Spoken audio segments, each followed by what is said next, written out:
হাওড়া জেলার ডোমজুর বিধানসভার সাপুইপাড়া বসুকাটি গ্রাম পঞ্চায়েতের 282 নম্বর পার্টের দীর্ঘদিনের সমস্যা জমা নোংরা দুর্গন্ধযুক্ত জল। স্থানীয় বাসিন্দাদের অভিযোগ, এনারা প্রায় 3 বছর ধরে এই দুর্গন্ধযুক্ত জল পাড়িয়ে যাতায়াত করতে হয়।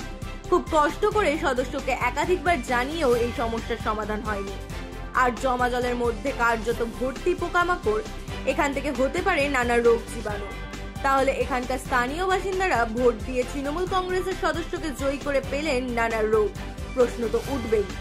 আর বাচ্চা ছেলেমেয়েরা বুট জুতো পরা ভুলেই গেছে বলা যায়। আমাদের ক্যামেরার সামনে আরো কি বললেন আসুন শুনে নিন। जा रहे बच्चा लोग का तबीयत खराब हो जा रहा है, तो क्या करेंगे हम? खुद बुखार से भी मर रहे, पूजा पाठे क्या करेंगे हम लोग? इतना दिक्कत हो रहा है, बच्चा लोग पढ़ नहीं रहा है, 3 साल से स्कूल नहीं जा, कभी जा रहा है कभी नहीं जा रहा है, तो क्या करेंगे हम लोग? वही जितना जल्दी हो सके का समस्या का हल निकाल देंगे, वही अच्छा रहेगा ना। वही बात बोल रहे हम लोग हैं। अच्छा, रात्रि वाला लाइट जले एखानकार ना? एखने लाइट फाट किछु जले ना, लाइट फाट किछु ना, এখানে কই বাসুদ কিছু পাওয়া যায় না। আমরা পঞ্চায়েত এই ড্রেনটা করেছিল, তারপরে ওই স্বাস্থ্য কেন্দ্র করে ড্রেনটা কি চারদিকে এত বৃষ্টি হচ্ছে, সব জায়গায় জল জমেছে, আমাদের এই গলিতেও জল জমেছে। এইটা জলটা জমেছে খুব বেশি হবে, ওই দুর্গাপূজার আগের থেকে জল জমে আছে।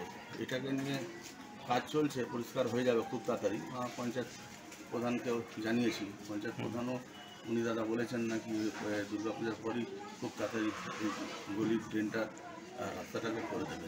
কিন্তু এখানকার অনেক স্থানীয় বাসিন্দারা বলছে যে সদস্যকে দেখা যায় না বা সদস্যকে দেখা যায় না যিনি আছেন এখানকার, এবং প্রায় 3 বছর ধরে এই সমস্যাতে ভুগছেন ওনারা। সেটা নিয়ে কি বলবেন, যে সদস্য আসছেন না জয়ী প্রার্থী হয়ে? 3 বছর থেকে এই সমস্যা না, এটা বৃষ্টির সময় থেকে সমস্যা, যেটা আসল কথা। তারপরে সদস্য এসছিল, সদস্য আসার পর সদস্য স্কুলও করতে পারছে না, ওই গলির মধ্যে ওই বইগুলো সদস্যকে বলছে নিজেরা ঝগড়া করছে এই নিয়ে জলের মধ্যে, ওই জন্য সদস্য এসছিল, সব গেছে, সব ও জানিয়েছে, পঞ্চায়েতে জানিয়েছে। আচ্ছা, আপনার পরিচয় কি?